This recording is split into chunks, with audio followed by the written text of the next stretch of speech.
Good morning. It is 9 o'clock on Monday, June the 15th, 2020, and the Commissioners Court is now in session. It's a special session. Okay. Yes. Okay.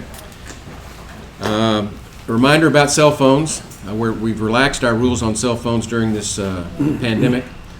So if you would, please put it on buzz or vibrate or something so that it doesn't go off. But if it does, I'll forgive you this time. Then the next item on the agenda is public input. And let me remind the public that public input is exactly that. It is input. It's where people who want to address the court on matters that are not on the agenda can come address the court. And we're one of the few courts that have public input at all of our special and regular meetings, which I'm proud to say that we do. I'll remind people that when you come, if you want to make comments, you're free to do so. If you're here, you would come to the podium. We'll allot 3 minutes. You identify yourself and give your address so we'll know what precinct you live in. Know which commissioner can follow up with you. We'll have the telephone here. If you call the number, it's 830-792-6161. And then we'll take your call here publicly if you want to call in with input. I remind you that when I say input, that's exactly what it is. We don't get to respond to your input. That's the law. Unless we put on there that we're going to discuss it, then we can't discuss it. Is that right? I'm looking at my county attorney. So we will listen very respectfully and politely, but we can't comment on it. If you want to put it on the agenda, contact your commissioner or contact me, and we can put an item on the future agenda and discuss it. So with that, is there anyone that would like to make public comment? Okay. Then let's move on to commissioners' comments. And just to educate the public, again, this is the opportunity where the commissioners can report what's going on in their precinct or in the county, the things that are relevant to county government. This is really just basically kind of the status report of what's going on in your neck of the woods. So we'll start with Commissioner 1, Commissioner Ballou. Getting very dry out there. Yeah, I'm afraid of that. And so, no burn bans for anybody yet, right? Not yet. Not yet. Here's the guy we're watching. But it's getting very dry, so we're keeping an eye on it for everybody. Good. 2. A couple of things. Some of the Precinct 2 folks are pretty upset about a couple of things. Number one, and this is probably across the entire county, the appraised value of agricultural exempt land in a lot of cases has gone up 50%. And they don't understand why. They haven't had an answer. I don't think the appeals board has met yet, but there's going to be a lot of people that are going to be there to make a hearing or at the hearing and understand what's going on. So it's not understandable. The other thing is it's subject to recycle. You know, people get used to doing something and recycling, and then it's eliminated. Well, just the only thing's been eliminated from the county or the containers at the landfill. People really like to use them, and so when you take something away from somebody, that causes some grief. So we've been getting a lot of phone calls about that. And another thing, just of interest, the Texas Archaeological Society was supposed to be here this month with 600 people. They've postponed till next year at the same time, I think, and probably will do it for 2 years, but I don't think we ever got an official cancellation of that, but it's off. So that's it. Okay, good. 3. Same comments I've heard about the appraised value. People don't understand why they went up so much on the agricultural properties. So we get an answer to that. Other than that, some of the members of the court know, but I traveled this last weekend. I went to Louisiana for baseball, but not that baseball was good. But what was interesting is that traveling is very challenging these days. For anyone who's planning a trip, look for restaurants. A lot of restaurants, and very few were open in Louisiana. Fast food was there, but that was about it. And it's just very different than it used to be to go on a road trip somewhere. So I thought that was very interesting. And I guess on a local note, those that try to reach me right now, I'm a little bit hard to catch I'm on the road quite a bit for next month. Good. Forward. All right, I'll chime in with the appraisals. I had quite a few calls and a meeting last week with different individuals. They're all concerned, like you say, Tom. And in fact, there is a group that's planning on getting together and have a meeting this Saturday. And if y'all want information, I'll share it with you afterwards. That you might. I think they're looking for strength in numbers, and I encourage you. Unfortunately, I'm going to be out of town this weekend, but I'll share that information with you later. Okay. That's all. Okay. Well, it seems to me that we're hearing a lot about appraisals, and so what I'm going to do is we're going to put this on an agenda, a future agenda, either for the 22nd or 29th, so that the head of the appraisal district, I can't pronounce her name, Constantinides, something like that. That's as close as I can get. I'm sorry. Sharon. Sharon can come talk to us about it. I think it's a newsworthy thing that we need to understand what's going on, and I think the public needs to hear her explanation of what's going on with Without a the doubt. appraisals. So we'll put that on the agenda so we can address that public concern. It is worth noting for everybody that we don't have anything to do with the appraisal. And that's the point that we want to make when we bring Sharon in, is that the county has no control, no authority over the appraisal district. That's a completely separate function that is overseen by the comptroller of the state of Texas. So it has nothing to do with the county. But it affects us and it affects our taxpayers, and so we'll have her come in and talk to us. I've talked with Bob Reeves, our tax assessor collector. We're anticipating to have a higher than average number of ARB hearings, and that's the Appraisal Review Board. For those of you that want to get into the syntax of county government, ARB is Appraisal Review Board, and those hearings have to be completed. I think they have to be completed before we can complete the budget. So I suspect they're going to be very busy between now and August as we complete the budget process. Just a comment on that. You might visit with Sharon as soon as you can, because she may want somebody to come from the comptroller's office, because I believe that cap rate is set by the comptroller, not locally. It is set by the comptroller. That's a good point. So we may push it at maybe closer to maybe the 29th to give them time to try to get somebody from the comptroller's office in to talk to us. I'm sure they're talking to everybody across the state. They're busy too. Yeah. Okay, with that, let's move on to our agenda today. The consideration agenda, item 1.1, which has been the first item on our agenda now for 3 months. Is that right, Doug? 15 weeks. Consider, discuss, and take appropriate action regarding update facility use and other matters related to COVID-19. Doug Thomas, our Emergency Management Coordinator. Morning, Judge, morning, Commissioners. So, yeah, we're in week number 15. Not a whole lot to report this week. I do have some numbers for you. We had no deaths from COVID-19 this past week.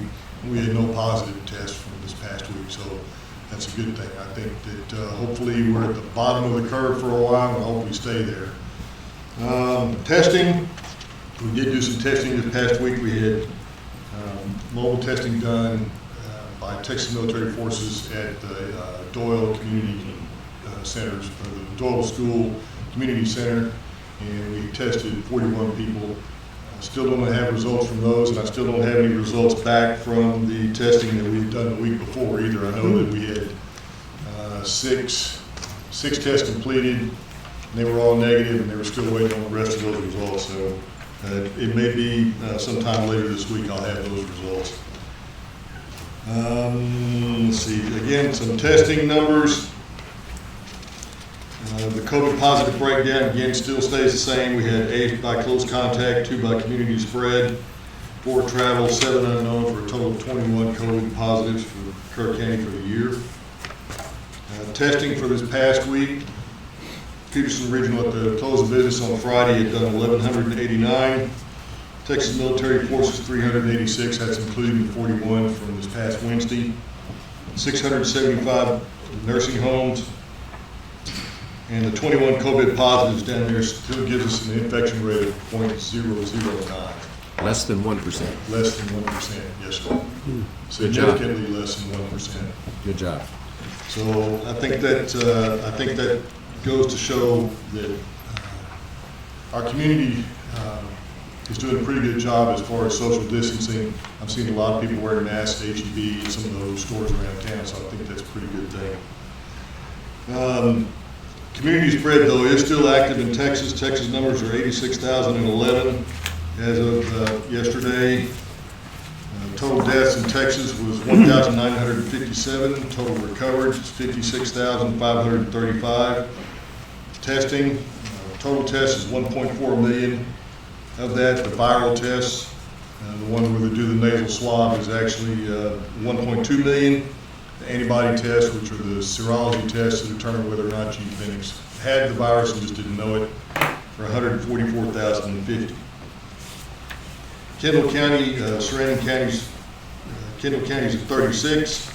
Medina is 52 with 2 fatalities. And if you'll notice from last week, I had 217 listed on there for Medina County. What they did is that if you look at their dashboard, they started including their TDCJ numbers in there. Right. So they do have a prison unit there. And That's the Torres unit. yes, sir. So they were adding those numbers in there. So the 52 number comes from the Region 8, DSHS Region 8 update, not the State Operations Center's update. So they got almost 250 there in the prison. Pretty close. I've been in that prison many times. Let's see, Gillespie County's at 6, Bandera County's at 7, Kimball County still has 1. Still 235 counties with positive COVID-19 cases. Our DSHS Region 8 numbers, of which we are a part of, Region 8, active cases are 1,911, 3,354 recoveries, 119 deaths. Everything else that you have in the report is the same as it's been for the last 15 weeks. We haven't had any more updates from Governor Abbott on executive orders or anything like that. So right now, I think we need to continue to focus on the positive, and we need to continue to stress social distancing, washing your hands, good hygiene, using hand sanitizer when soap's not available, those types of things. Are we at 75% capacity now on Yes, sir. restaurants and Yeah, we things? moved up. June the 3rd is when the governor put that out, so we're up at 75%. Okay, good deal. Talk to us a little bit about this possible surge. We're hearing that Texas numbers are up a little bit with the openings. I'm not seeing surge numbers here in Kerr County. No, but the surges are going on around the state, maybe metropolitan areas, Dallas, Houston, San Antonio, Austin, even Fort Worth, for instance. I think it was expected by the state that once we started opening it up, that people were going to start getting a little bit closer together, they were going to quit using their masks, and might relax just a little bit. And I think that's what's caused the surge. And so as far as our citizens, our taxpayers, we don't want to get too complacent too soon. Absolutely. Yeah, I think we just we need to keep stressing, like I said, social distancing, washing your hands, using face masks. Don't go to work if you're sick. And by all means, we're doing enough testing around here locally, both free testing from Texas Military Forces and through Peterson Regional. There's no reason why anybody can't get tested if they feel sick. And the public probably ought to know that the camps are beginning to open up this week. Yes, sir. As I was driving in this morning, I saw at City West Church, they had all the buses lined up to take the kids out to some camp experience somewhere. And so that's something we need to be very careful about as we do that, because the counselors come in from all over the country, and then you have the kids. They've got a good, the American Camping Organization has a good protocol for the kids. You can use all paper goods and keep them social distanced but they're kids. I mean, you can only keep a kid apart so long. But that's going to be the thing to watch in the community in the next few weeks, is opening up at the camps. Mm-hmm. And then remind everyone that we don't open up for actual jury selections at this courthouse. When we actually get a lot of people together, that'll open up August 1. So we still have a couple other benchmarks that we're trying to get past. But so far, with an infection rate of less than 1% and limited to 21 COVID positive cases, and we only have 2 active, is that right? Yes, sir. 2 names. And I expect one, if not both of those, to come off this week. And I compliment you and the people that you're working with the city and others. You've done a very good job. Thank you, sir. Okay. Anything else for Doug? Okay. It's always good to see you. Thank you. Maybe Oh, next time on some different circumstances. And we look forward to week 16. Yeah. You're always number one on our list. Okay, well, easy. Well, as long as we keep getting good reports, Yeah. what more can we ask? The next item on the agenda we deal with every week now. This will be our, 15th week on this one too? 1.2, consider, discuss, and take appropriate action regarding the local state of disaster due to a public health and economic emergency proclamation that I signed on March the 24th and extended until terminated by further order of this court on March the 30th. And so we review this every week, and on advice of counsel, we've kept that proclamation in place for reimbursement and grant purposes. But as you can see, we've done very well. So, anybody want to weigh in on this one today? We put it on the agenda every week. The proclamation, by the way, is only good for 7 days unless it's renewed on a weekly basis, and that's why it's on the agenda. No reason to take it off. Okay, and let's move on to item 1.3. Information regarding the petition campaign to get on the November ballot for the alcoholic beverage sales in Precinct 2. Claudia Richards.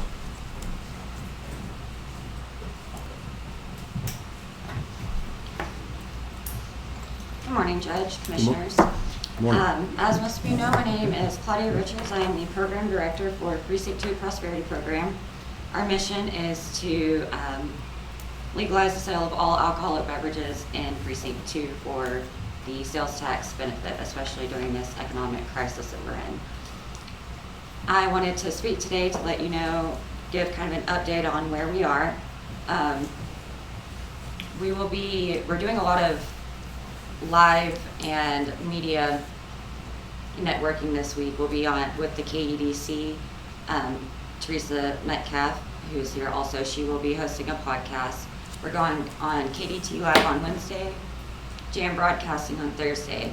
I want to say thank you to the Comanche Trace, especially the Lady Niners. They were absolutely awesome in the drive that they held last week. They got over 150 signatures alone with just what they did in a 4-hour period. This week, from the 18th to the 20th, the stories at the Elephant Story will have a drive-through complimentary wine and cheese tasting. So you can drive through, sign the petition, sample some great wine or just some great cheese. That will be from the 18th to 20th from 10 a.m. to 5 p.m. Repeat that location again. Elephant Story, it's actually located in Comfort, Okay. but it's the Elephant Story. They are also hosting Zanzenberg Storyville in Centerpoint, and that's directly across the street from the post office on Main Street in Centerpoint. They will be there on Friday from 4 to 6, Saturday from 12 to 3. Same concept, complimentary wine and cheese tasting. Commissioner Harris, you mentioned strength in numbers, and I think that is extremely important, especially with what we're doing right now. We have the area that we're working with is such a vast rural area with very few densely populated communities, such as River Hill and Comanche Trace, which are our larger target points. But it's been very rewarding and encouraging to work amidst everyone in such a diverse population with, we have such a diverse population out there, and everyone has worked phenomenally together. And in the middle of a pandemic and the civil unrest that is happening right now, it's been really encouraging. So I want to say thank you to the community, thank you to the precinct voters, the registered voters who have gotten out there, and Judge, thank you for last week emphasizing the necessity. I think that was very helpful. As of now, we have 646 valid signatures to submit. So that's where we stand on numbers.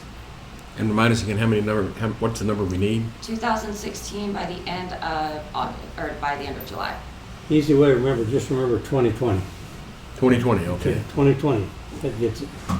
And Ms. Richards, just to clarify, one of the major reasons that we're doing this is to develop the craft agriculture along Highway 27 East and Highway 173 South. Absolutely. Which are in Precinct 2.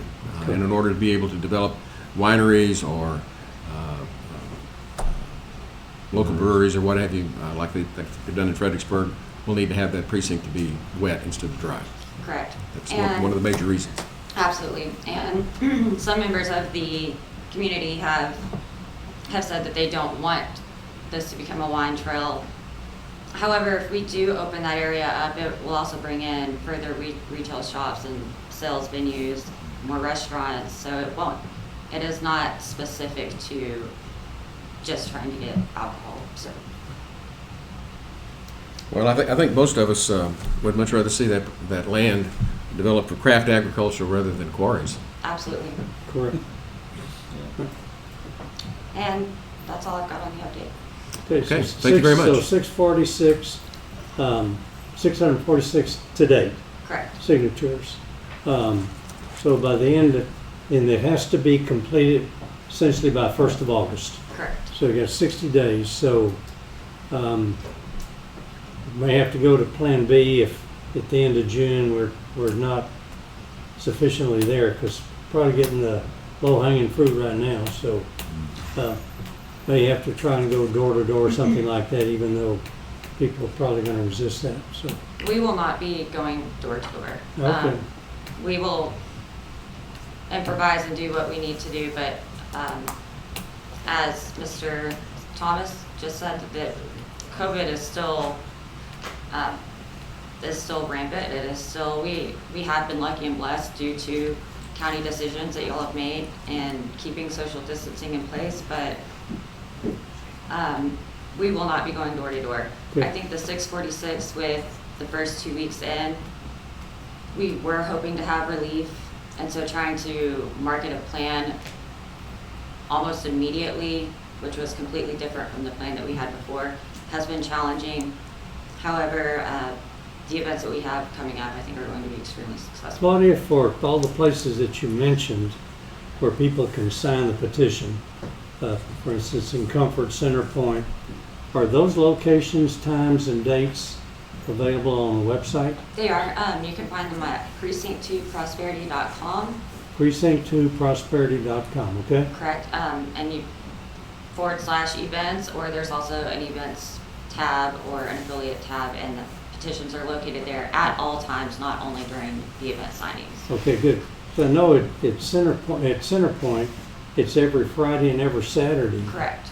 for 3 hours on Friday and 3 hours on Saturday. Right. So there's a lot of opportunity for people to sign if they'll just take the time to sign. But even though they're only there on those days, Los Dos Amigos, as well as Toucan Gems and La Tapatia, have copies of the petitions as Yeah. well. Okay, good. Thanks, Claudia. Thanks for your good work. Thank you.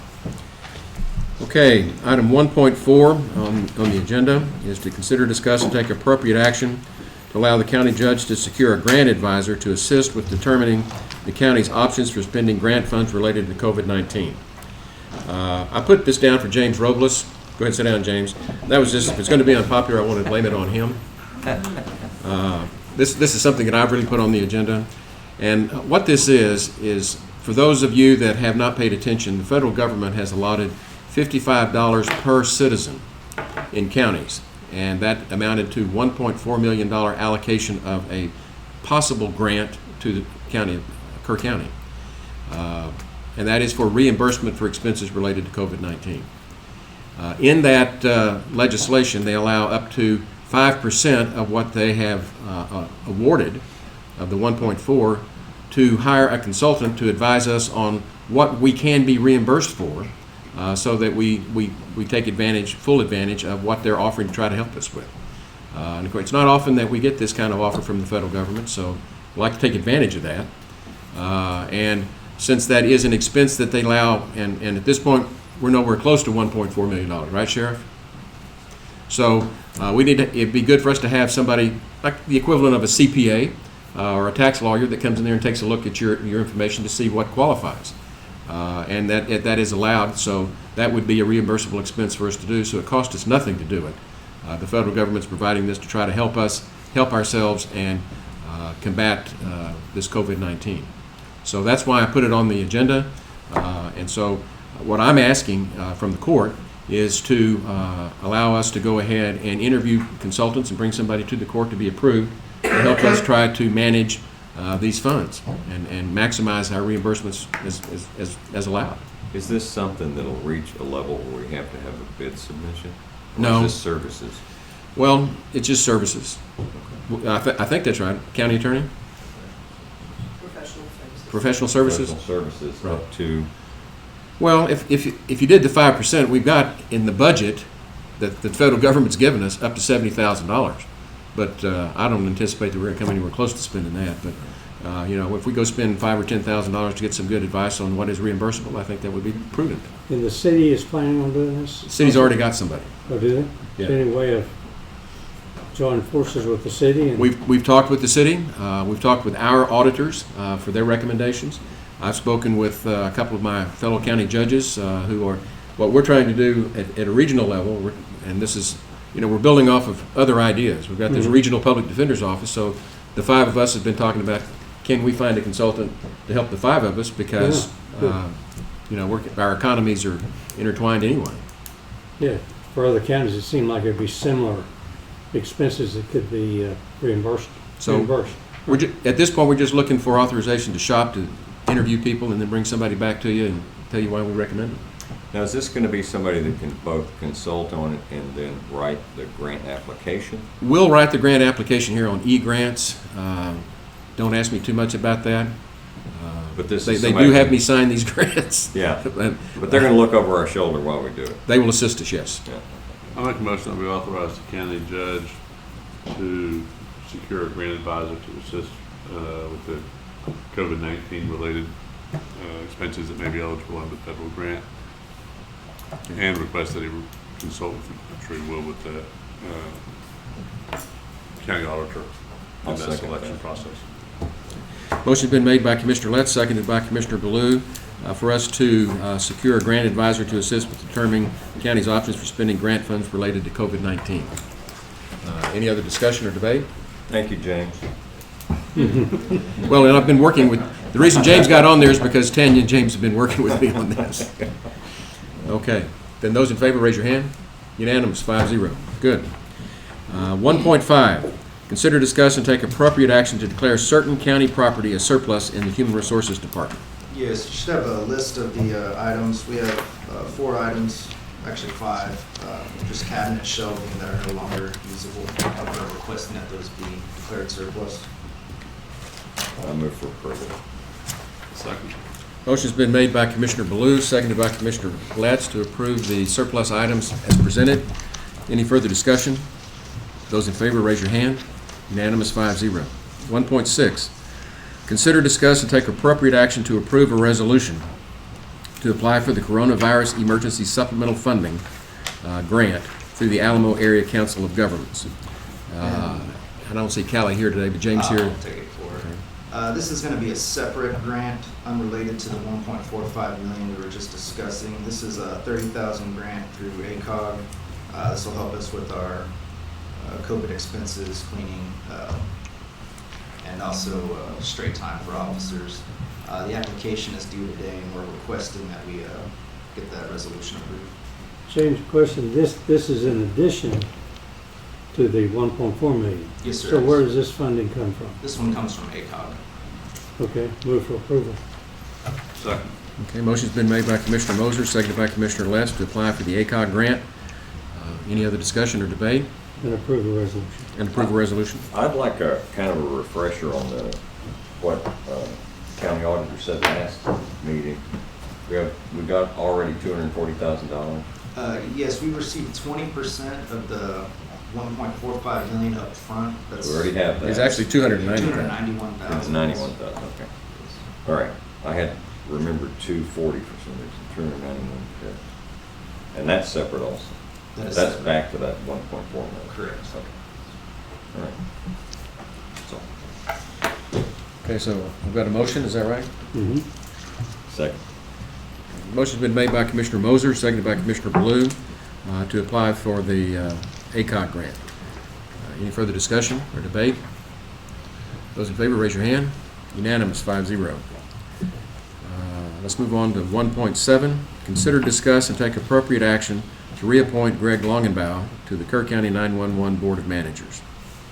Commissioner Moser. Thank you, Judge. I make a motion that we approve Greg Loganbow.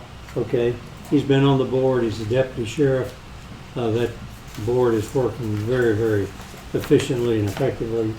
So he agreed to serve another term. So I make that motion. Second. Okay, motion's been made by Commissioner Moser, seconded by Commissioner Harris, to reappoint Greg Longenbaugh to the Kerr County 911 Board of Managers. Is there any further discussion or debate? Those in favor, raise your hand. Unanimous, 5-0. Item 1.8, consider, discuss, and take appropriate action to approve the 415 agreement, which is the qualified replacement benefit arrangement for the Texas County and District Retirement System. Yes, Jennifer sir. Doss. Good morning, Judge and Commissioners.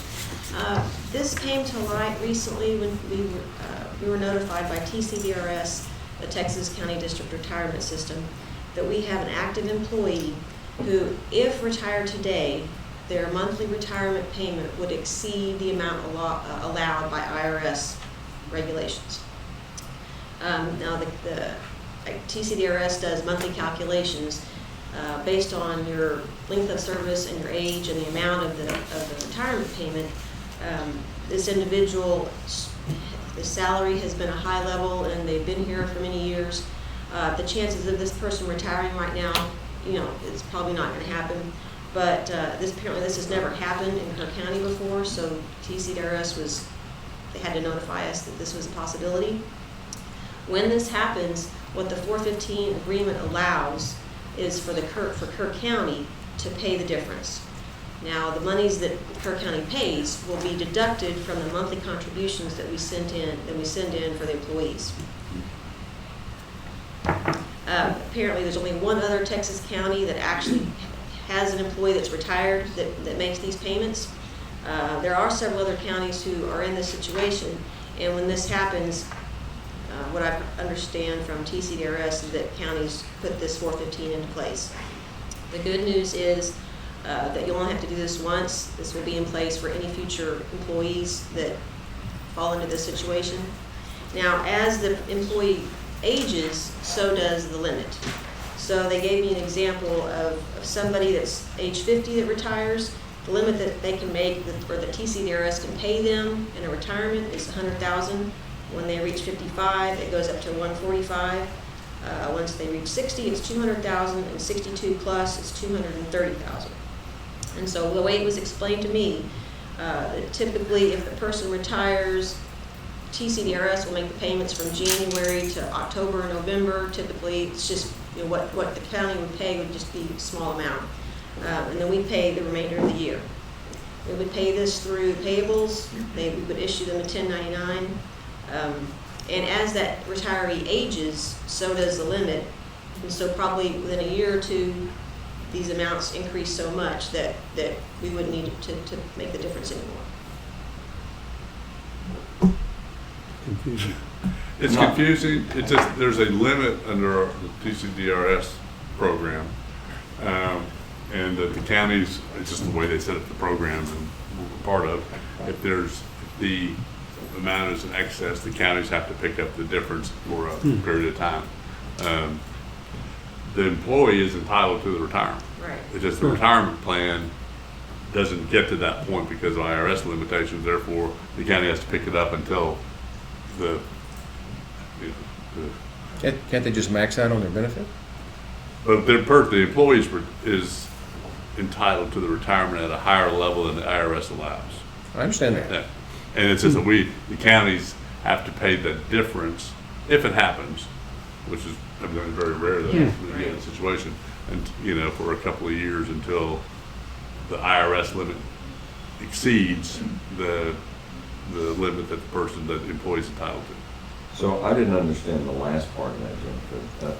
You said it goes away after a couple of years in this particular case. Correct. Say so an employee retires at 50, incrementally the amount allowed by IRS grows. So by the time they reach 52, or they might fall under whatever that limit is.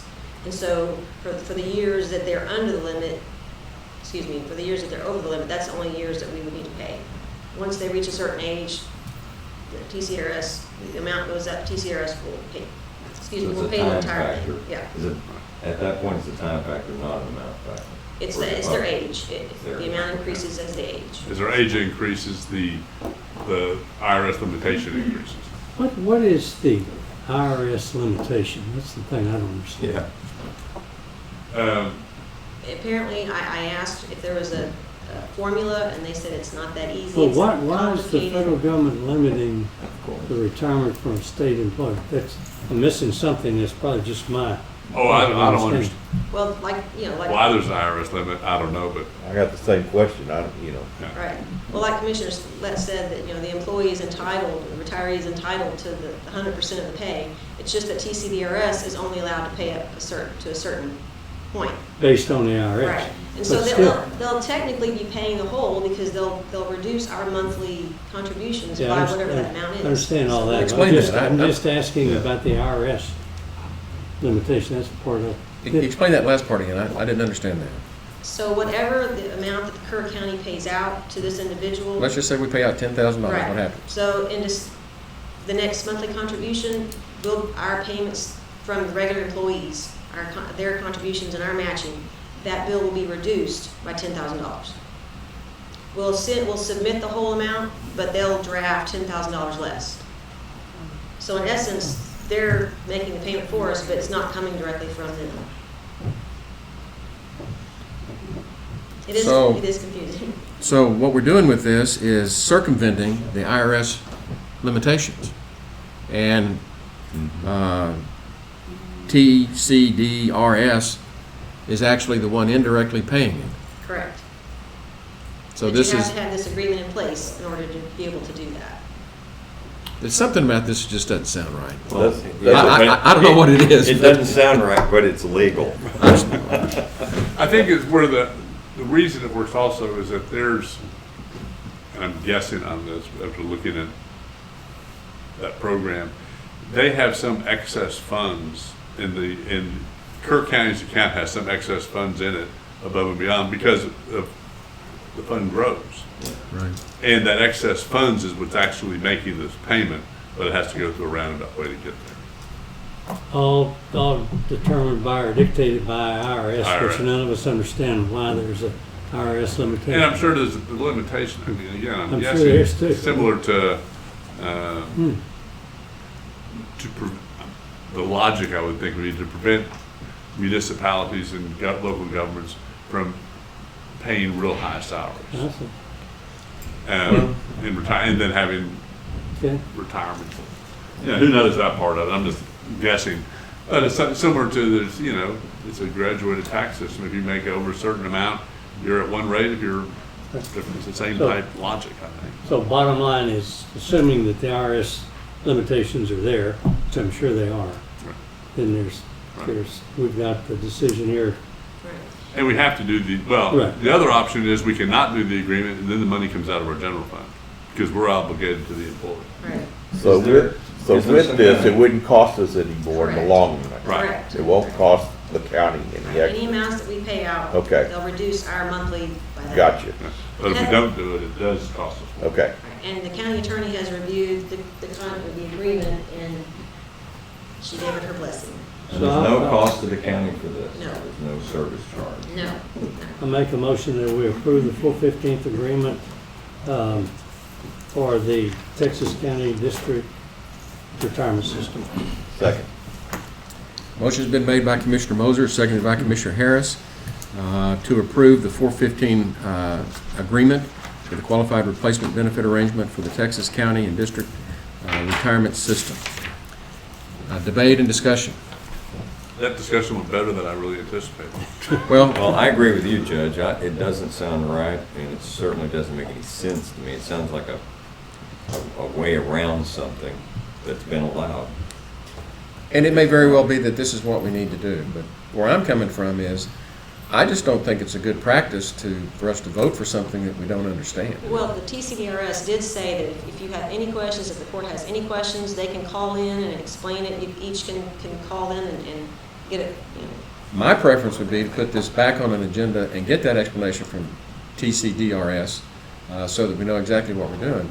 I don't want to vote for, and I'm not against it, I'm just saying, I don't want to vote for something that I don't understand. I don't think that's But what I'm supposed to do. in our county attorney, she's reviewed it, and you're comfortable with it? I've reviewed the The legal. legality of it. Yes. Okay. Now, I don't, like. But to understand the policy behind it, I'd like TCDRS to explain it to us. Okay. I'm not faulting you. Oh, I I'm just saying, It is very complicated. let's go to the next pay grade up and say, come explain this to us, because this is getting Okay. in deep water. I agree with So basically, we just need an explanation of the IRS limitation. Yeah, Is I this- think we start with, and that's the thing, I said, assuming that the IRS limitation Right. is there, which I'm sure it is, then you can go forward. But it's okay to start with the IRS limitation. I'd like to understand it better. It's a surprise to me there's such a limitation. But And there's no time, I mean, are we under the gun to get this done any certain time? You know, if the individual were to retire today, Right. we wouldn't have this in Okay. Okay, place. So. all right. I'll withdraw my motion. I'll withdraw my second. Okay. Okay, so the public understands, we don't understand, so we're gonna look at this some more. Okay, That's where we're going? Yep. so we can Okay. have them call in, say the next meeting? We'll put it back on the agenda. Okay, thank There's a you. time down. We'll do this again. We'll put it as a timed item, so they'll know exactly what time we're gonna call. They can call in. Thanks, Jennifer. Okay. The only other thing we have on the consideration agenda is a timed item, which is probably going to be discussed in executive session at 10:30. So let's move on to the approval agenda. 2.1, pay the bills. Mr. Robles. Good morning. For Kirk County, we have $187,943.29. The airport, $2,278.76. Adult probation, $3,356.91. Juvenile probation, $1,029.09. Fund 45, we have $3,000. Tell us what Fund 45 is again. District clerk fees. Okay. Fund 78, county clerk fees, $751.24. And Fund 95, the 198th District Attorney forfeiture, $7,125. I move for approval. Second. Motion's been made by Commissioner Baloo, seconded by Commissioner Moser to approve the payment of bills as presented. Is there any further discussion on that? Okay, those in favor, raise your hand. Unanimous, 5-0. Budget amendments. We have 4 today, all line item transfers, 216th District Court, Constable 2, HR, and Indigent Services. And again, just to reiterate, at this time of year, as we go into the budget season for next year, all of these budget amendments are fairly routine within interdepartmental Yes. allocation of funds. That's correct. Okay. Okay. Move for approval. Second. Motion's been made by Commissioner Moser, seconded by Commissioner Harris to approve the budget amendments. Any further discussion? All those in favor, raise your hand. Unanimous, 5-0. Any late bills? No, sir. Any auditor reports? We do have one, this is for the Justice of the Peace Precinct 3. And y'all should have a copy of that. Yes. Do what? Is there a motion to approve the auditor's report? So moved. Okay. Second. Motion's been made by Commissioner Letts, seconded by Commissioner Baloo to approve the auditor's report on JP3. Any further discussion? Those in favor, raise your hand. Unanimous, 5-0. Monthly reports. None. Court orders. Yes, we have the court orders from our June 8th meeting, 38111 to 38126. They all look to be in order. Make a motion to approve. Second. Motion's been made by Commissioner Letts, seconded by Commissioner Harris to approve the court orders as presented. Any discussion? Those in favor, raise your hand. Unanimous, 5-0. Information agenda, 3.1, status reports from department heads. Any department head reports? Just as a reminder, our budget was, for the department requested budget was due by Friday. We'll be turning in a copy to all of the court of the department requested budgets, as well as some summary sheets by the end of the day. Okay. And just for information purposes, not going through department or office by office, in general, are these budget requests that we're going to review in our coming workshops about the same or actually a little less than what I proposed in my budget? There's several departments that are underneath what the budget you proposed. But the bottom line is, the requested budget is actually a little bit less than what I proposed. We haven't had time to analyze that. It was due by 5 o'clock on Friday, but I'll be sure to notate that in the email that we send you. Well, I'm just curious, so let me know when you find out. Okay, thank you. Let's go on to item 3.2, status reports from elected officials. Okay, then 3.3, status reports from liaison commissioners. We had a small group meeting to discuss economics at the airport, and I'll report that in executive session next week. Good. Okay. Anything else? Go ahead.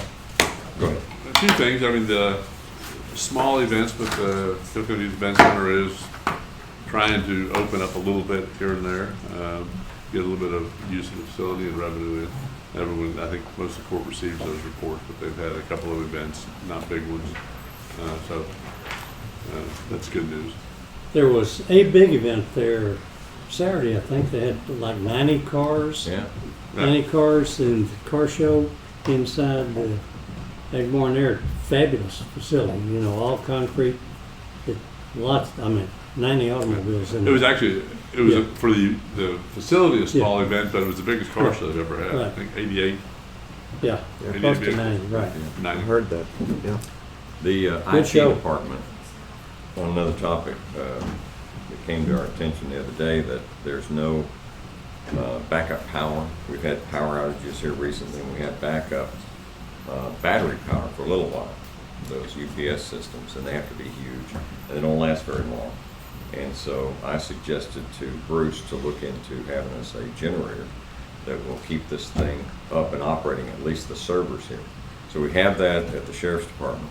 We have it out in West Kerr with HCTC. We don't have it right here in the courthouse.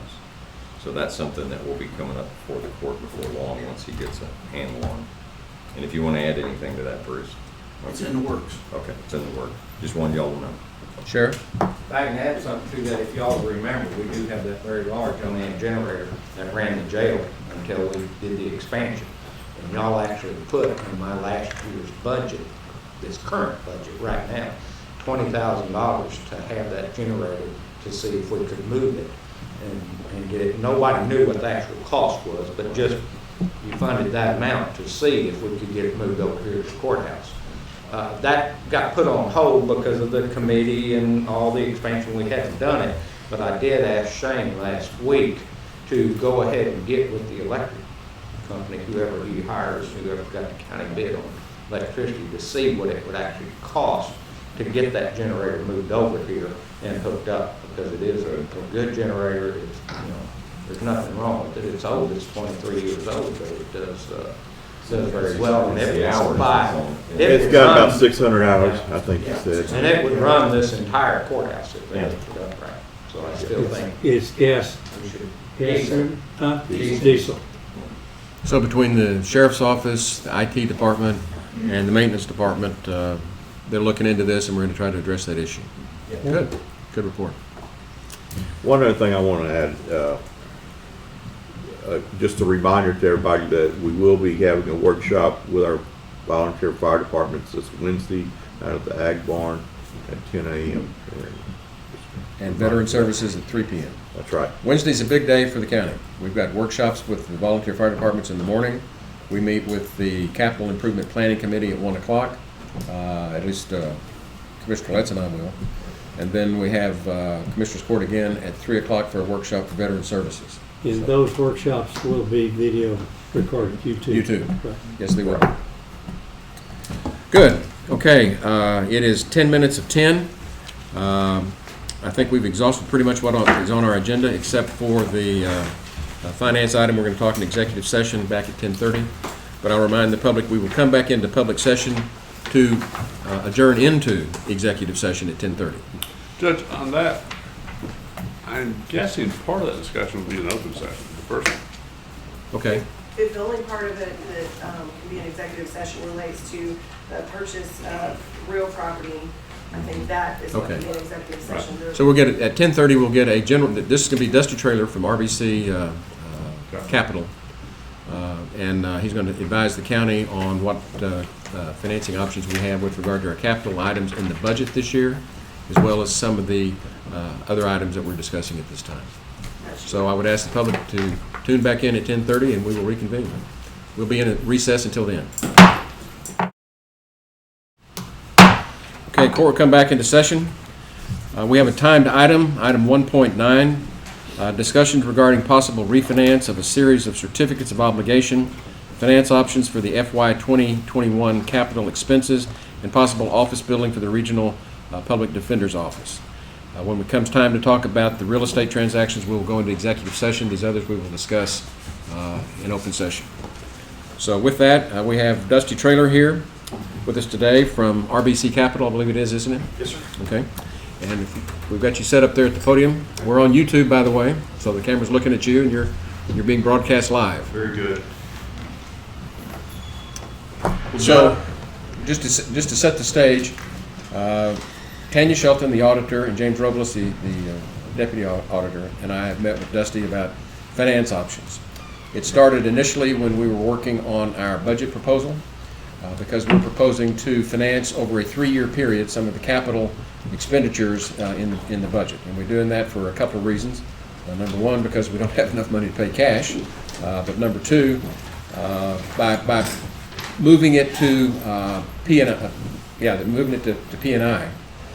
it affects how we calculate our effective tax rate instead of being in the M&O columns, the maintenance and operations. So those were the two reasons that we initially started meeting with him on this, and I think we've got $880,000 in our budget for capital expenses, and we discussed a number of options. Then we also he came in that process. He pointed out to us that we have several series of certificates of obligation that are coming up that we have the opportunity to refinance, and interest rates are so favorable right now that we asked him to go ahead and take a look at refinancing those certificates of obligation, which I think you hear in a minute, is going to provide a substantial saving for us over time. And then the third thing is with this Regional Public Defender's Office and trying to find a place to house them. We're looking at a building down the street. They've made us an offer that's almost too good to refuse. So we're taking a look at what we can do to finance the purchase of that building. And when we talk about that actual purchase, we'll go into executive session. But that was what spurred this.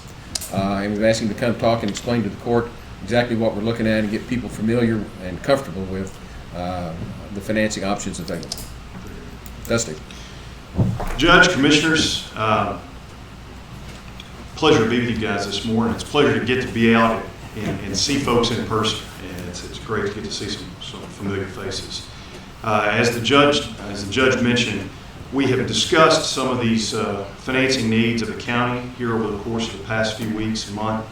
But we also here recently also just discovered and visited about some of the bonds within the county's existing bond portfolio.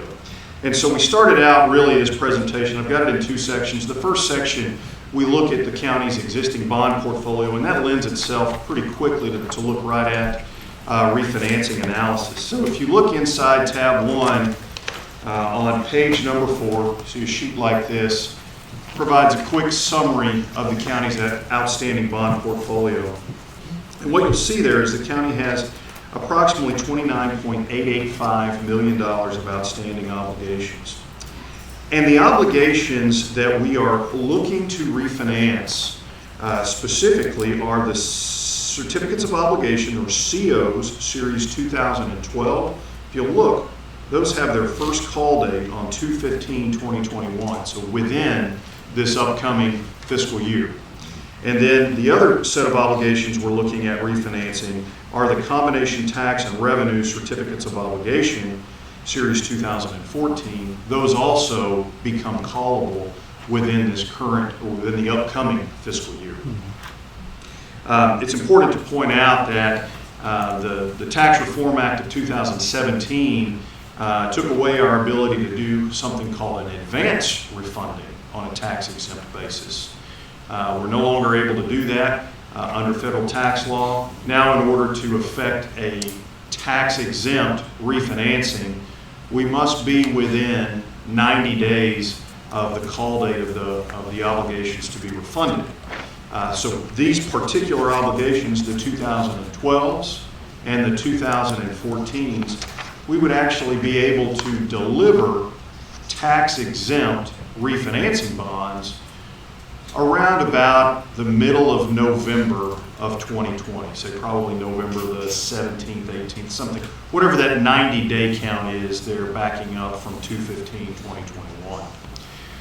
Well, that would actually allow us to be in the market to sell refunding bonds in the middle of October, which is pretty quickly approaching here for us. So the analysis that you'll find over on page number 5 contemplates refinancing the callable portion of the Series 2012 and 2014 certificates of obligation. That refinancing actually refinances about $4,915,000 worth of the county's bonds. And as the judge mentioned, interest rates are very favorable right now. And so when looking at this refinancing, those particular obligations, if you look down on the page, the chart or the table bottom left, see the average coupon on the refunded bonds is about 3.68%. Refinancing, once you factor in the call feature, cost of issuance, underwriter's discount, that would have an interest rate conservatively of about 2.28% in today's market, being in an arbitrage yield on just the bonds of a 179 of about 300. We'd have savings of $346,000. And on a present value basis, when we do the financial calculation in today's dollars, what's that worth? It's worth about $312,000, or about 6.37% of the principal amount refunded.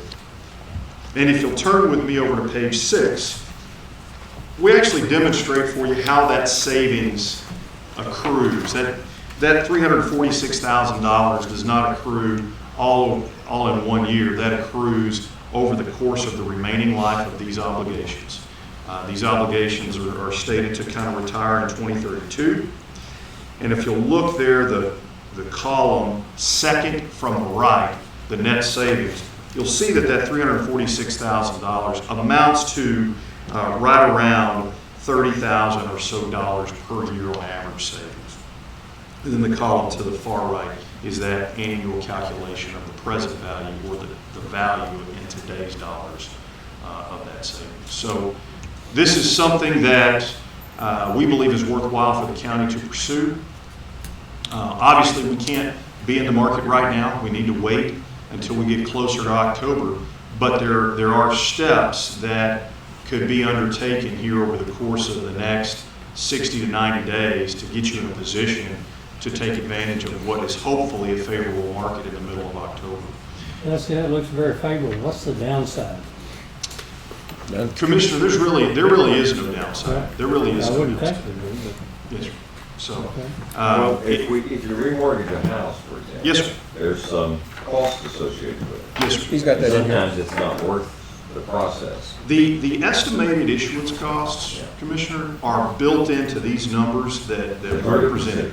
Yes, sir. So we're not talking about $346,000 in savings, and then from that you pay a bunch of cost of issuance. The estimated issuance costs are built into these numbers.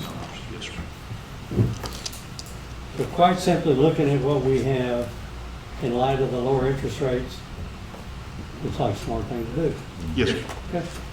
And between now and then, Right. hopefully Right. we're able to get you in a position.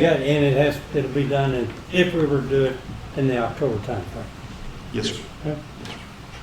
And that's because of the call dates in February of next year. We're back in the 90 days, puts us back down into November. And this is, with interest rates the way they are, and with the market the way it is right now, I can't see any financial reason we would not want to do this. Correct. And we'll, as you know, we can, between now and then, work with you to begin, and work with you and your staff to begin the preparation of a preliminary official statement. That's the offering document used to market the bonds in the bond market.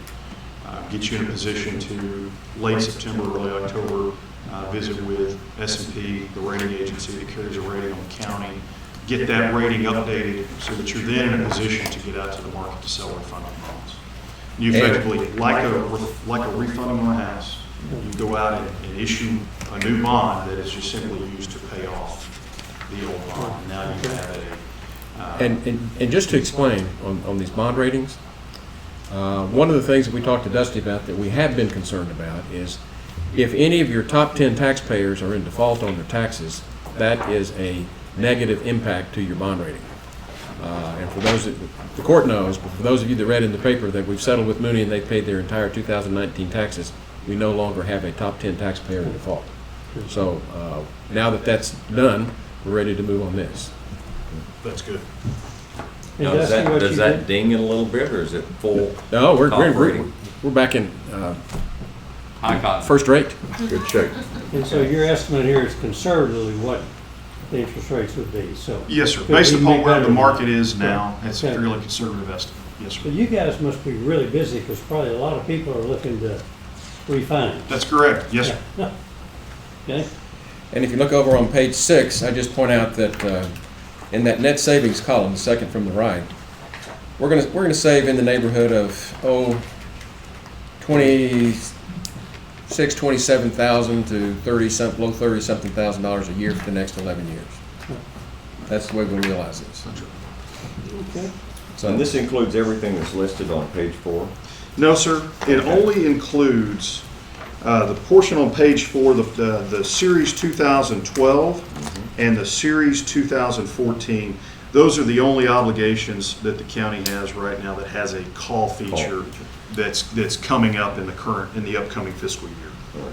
Harley, if you look in that column, it says first call date there at I the see top. that. The next one's first call is in 24, 26, and then the last one's in 29. So we're just dealing with the ones that are coming up in February. And Yes, sir. one is not available there. What's the story on that? You notice that particular obligation has a final maturity. If you look on the column right next to first call date, it says final maturity. The final maturity of that obligation is 2/15/2022. That's not one worth. No, sir. It doesn't have a call feature. It pays off before you would get to a normal call feature. That, I believe, was a CO that was issued for some of the initial planning for the East Kerr Center Point wastewater treatment project.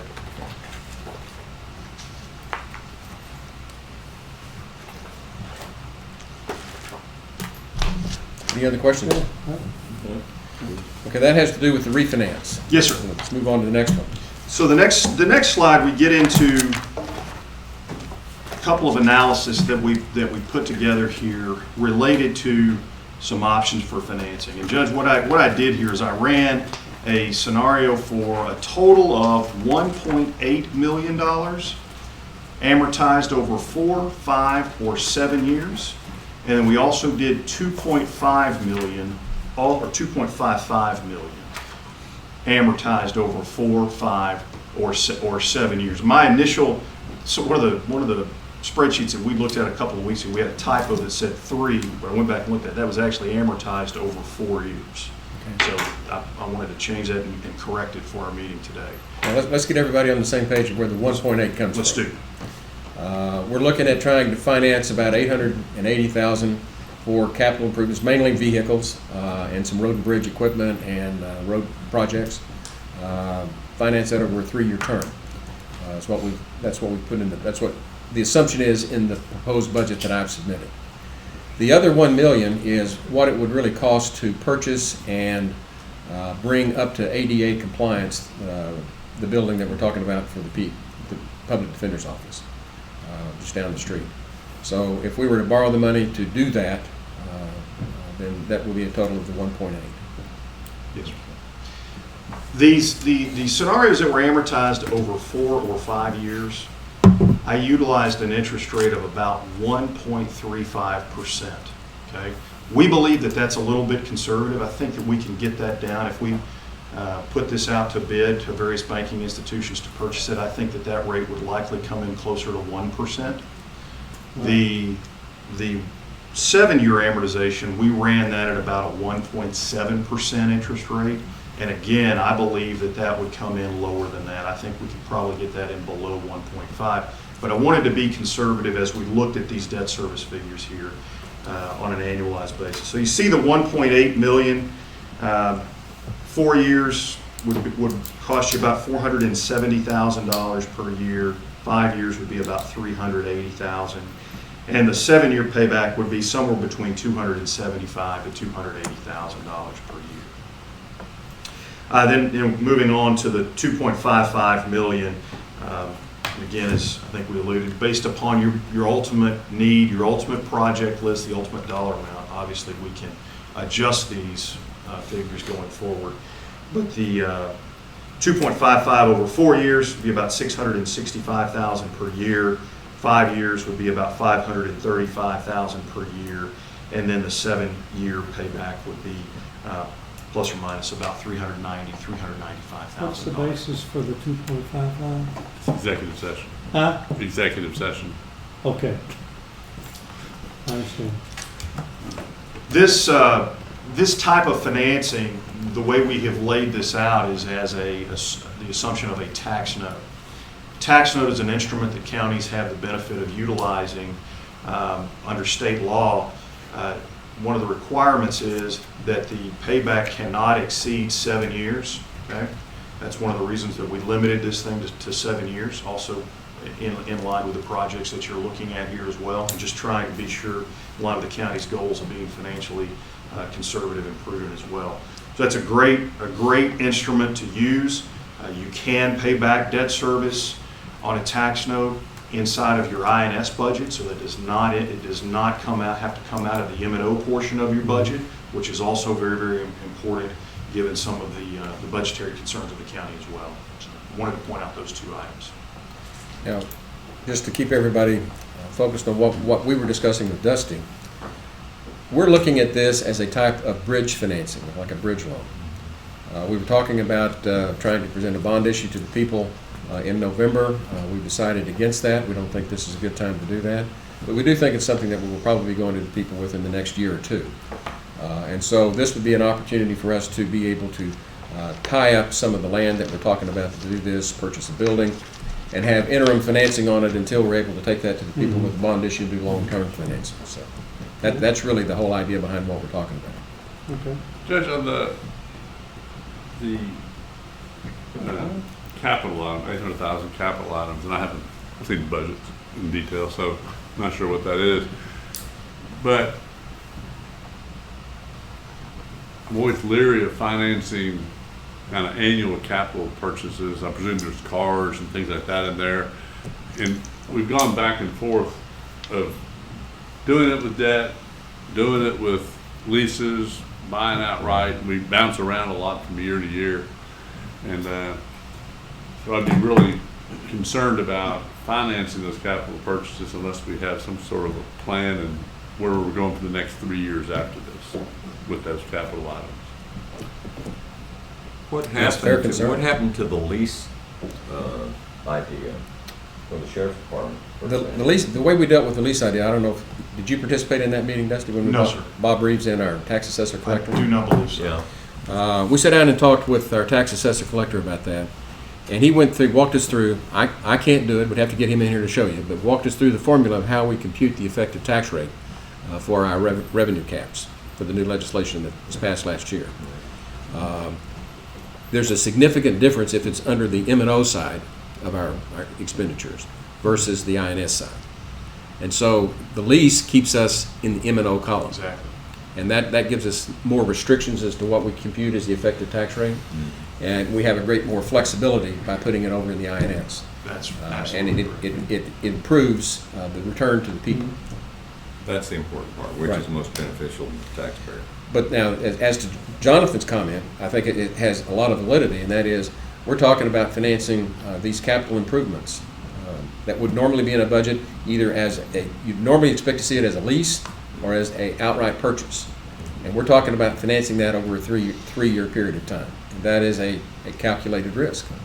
And it's also complicated in my mind. It's 3 years, but then we are also looking at then refinancing this 3-year note over a longer period. So then if we're not careful, we're all of a sudden financing cars over 30 years. Right.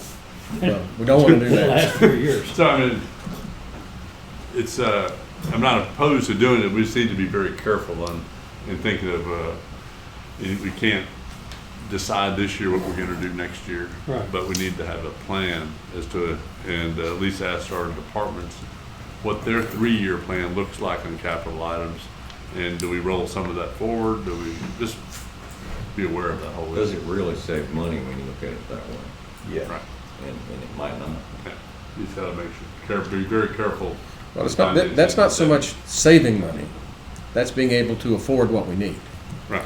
Yeah, and That's a then you're gonna different go issue. back, and I think I heard you say that then after this happens, we're gonna go back and then maybe convince people that we need a CO on this building. Well, that's the way you have a bond. So Or a bond. This is a bridge loan. That's what. I know. Well, but On- the on capital improvement's bridge not a loan, bridge loan. It would pay off this. Well, there's two components. There's really three. We'll get to the third one in a minute All right. that we're talking about. The first one is the refinance. The refinance is a no-brainer, Right. in my opinion. The second one we're talking about is financing capital improvements for this year's budget, the FY 2021 budget.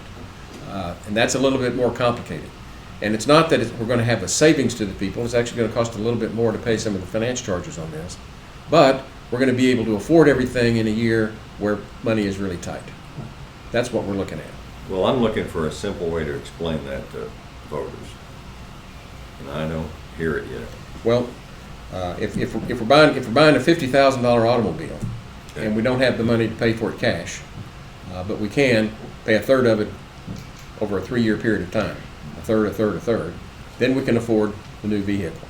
The Sheriff's Department needs new vehicles. How many are we talking about buying? Well, and I'll say two things. Number one, in this coming year's budget, I've asked for 7 new patrol cars. But the only thing I would caution against is what we did a number of years ago when we got the 2010 patrol cars, because the county did a CO. And it made sense at that time. The interest rates were low and everything else. We got like 15 cars, okay, which was great. It worked out. They were going to pay them off for 3 years. But the problem is, you have 15 cars that all wear out at the same time. And so now we were having to try and, since we weren't doing COs the last several years, we were trying to replace, 6 or 7 of those 15, but it took you 3 years to do it. So by the time we finally got rid of the last of the 2010s, which was this year, I had patrol cars bumping 200,000 miles on them because we couldn't get rid of them soon enough. So I would caution about how many vehicles we buy at one time. And that's why we're trying to get on the schedule of, 7 to 8 a year and no more. And that's what the auditor's office and I sat down and discussed is we feel like we're back to the point that we've got a fair rotation of vehicles to be able to do this. And we're a little older and a little wiser on how to do it. And we think we can do it. Would the plan be, Judge, then to do a CO again next year for the capital items? Potentially. Well, we don't know where we're going to be financially next year. Right, and that's part That's of what it. it sounds like we're headed toward. Yeah, but that's kind of the risk is that when we made the decision in whatever it was, we bought 15 cars, you're in one set of financial situation and taxes and all that. And that might have been even at the time when the economy crashed, when we did that. And we had to do the same thing we're doing now, but for different reasons. Anyway, you just have to be very careful that we don't repeat the mistakes we made. I won't say mistakes. And we're very mindful of that. What we wanted Dusty to do is run the numbers so that we can come have this conversation with you about, is this something we want to do? Because if we can finance these cars over a 3-year period of time, and we're on a rotation, we think now that because we did pay cash the last few years, that we can do that, then it's just like going down and buying a new car every 3rd year. Well, the only other thing I would recommend looking at is that rotation of the 7 needs to be patrol cars, because that's the hardest driven ones and the ones that get the most mileage all the time. What we've been doing, I've got about another 10 that are, like CID or unmarked cars that do not have to be police package type cars. Now those cars right now are on their last leg because they've either been patrol cars that we rode all the way down, or they've been used cars or seized cars that we got. So yes, I don't think we should go over 7 to 8 at the most patrol vehicles in a one-time purchase because of rotating those out. Now, if you added 8 or 10 more of just normal 4-door cars, okay? Not police package for your investigators, your warrants, your people, warrant transport, people that are just driving miles and don't need the high package. Then I think you would be advantageous in that, because those cars can easily last 10 or 15 years. Right. They're not, don't have the wear and tear that a patrol car has. And we are in dire need of replacing a lot of those cars. What's your average cost of a fully equipped cruiser? Police car, I have it in this year's budget. It's right at, right around 45,000 totally equipped, 45, a little bit under 50. I've asked for 7 in this year's budget, and the 7 totally equipped patrol cars are 413,000. Is what it came to. Okay. So, but if we were to get plain cars, you're talking, you could do those for probably another 20,000 a piece for a decent, just good economy wise, good gas mileage, investigative type vehicle. I think you can get some of those. But this would not go past the life of that vehicle, and that's the important thing. What I thought I was hearing a minute ago is this was going to be stretched out over time longer than that vehicle will last. No, we're talking about different financing options. The refinance was the first one. This one is the capital expenditure finance.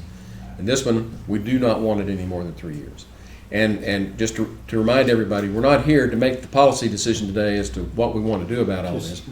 We can talk about it, but we're here to try to get the financial information so that we have real numbers to work with when we make this decision. Knowing our options. Right.